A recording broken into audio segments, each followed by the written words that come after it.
Hello guys, ഞങ്ങൾ പഴനിക്ക് പോകാണ് കേട്ടോ. അഖിലേട്ടൻ്റെ cousin ബ്രദറിൻ്റെ കൂടെയാണ് പോകുന്നത്. അവരുടെ കുട്ടിക്ക് ഒരു വയസ്സ് കഴിഞ്ഞാൽ അവിടെ ചെന്ന് മുട്ടയടിക്കാമെന്ന് വഴിപാടിട്ടുണ്ടായിരുന്നു. അപ്പോൾ ഞങ്ങൾ ഇൻവൈറ്റ് ചെയ്തിട്ടുണ്ടായിരുന്നു. ഞായറാഴ്ച പുലർച്ചെ ഒരു 3 മണിയാകുമ്പോൾ അവർ ഞങ്ങളുടെ വീട്ടിലേക്ക് വന്നിട്ട് ഞങ്ങളെ പിക്ക് ചെയ്തു. അപ്പം നമ്മൾ ഗൂഗിൾ മാപ്പൊക്കെ നോക്കിയിട്ടാണ് പോകുന്നത്. അവിടേക്ക് ഒരു 6 മണി 6:30 ഉള്ളിൽ എത്തിയിട്ടുണ്ടായിരുന്നു. അങ്ങനെ വണ്ടി പാർക്ക് ചെയ്ത് അടുത്തുള്ള ടീ ഷോപ്പ് കയറി ചായയും കുടിച്ച് നേരെ മുട്ടയടിക്കാൻ വിട്ടു. അവിടെ നിന്ന് നമ്മൾ ടിക്കറ്റൊക്കെ എടുക്കണം. ടിക്കറ്റ് എടുത്തതിന് ശേഷം നമ്മൾ മുട്ടയടിക്കാനിരുന്നു.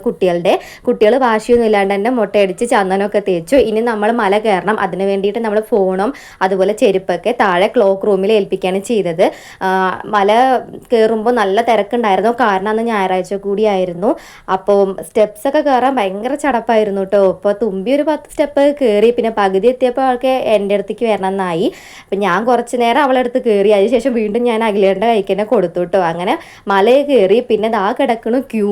അപ്പോൾ ഒരു 1.5 മണിക്കൂറോളം ഞങ്ങൾ ക്യൂ നിന്നിട്ടുണ്ടായിരിക്കും. അതിന് ശേഷം നമുക്ക് മുരുകൻ്റെ ദർശനമൊക്കെ കിട്ടി. നമ്മുടെ കണ്ണും മനസ്സൊക്കെ നിറയുന്ന ഒരു നിമിഷമായിരുന്നു അത് കേട്ടോ. പിന്നെ വേഗം അവിടുന്ന് നേരെ അവിടുത്തെ പ്രസാദമായിട്ടുള്ള പഞ്ചാമൃതം വാങ്ങിയിട്ട് നമ്മൾ വേഗം മല ഇറങ്ങി. കാരണം കുട്ടികളൊക്കെ ഭയങ്കരമായിട്ട് ക്ഷീണിച്ചിട്ടുണ്ടായിരുന്നു. മല ഇറങ്ങി നേരെ നമ്മൾ നടന്നത് കാറ് പാർക്ക് ചെയ്യുന്ന ഏരിയക്കാണ് കേട്ടോ. കാരണം ഞങ്ങളൊരു 1:30 വിചാരിച്ചിട്ടുണ്ടായിരുന്നത്. പക്ഷേ സമയം നോക്കിയപ്പോഴാണ് 10:30 ആയിട്ടുണ്ടായിരുന്നുള്ളൂ. അപ്പോൾ നമ്മുടെ അവിടെ മാത്രമേ ഉള്ളൂ മഴക്കാലം. അവർക്ക് മഴയൊന്നുമില്ല. മഴ പോയിട്ട് മഴത്തുള്ളി പോലും അവിടെ ഉണ്ടായിരുന്നില്ല. അപ്പോൾ അങ്ങനെ നമ്മൾ ഒരു 11 മണിയോട് കൂടിയിട്ട് പഴനിയോട് യാത്ര പറഞ്ഞിറങ്ങി കേട്ടോ. അപ്പോൾ അടുത്ത വീഡിയോ കാണാം. ടാറ്റാ.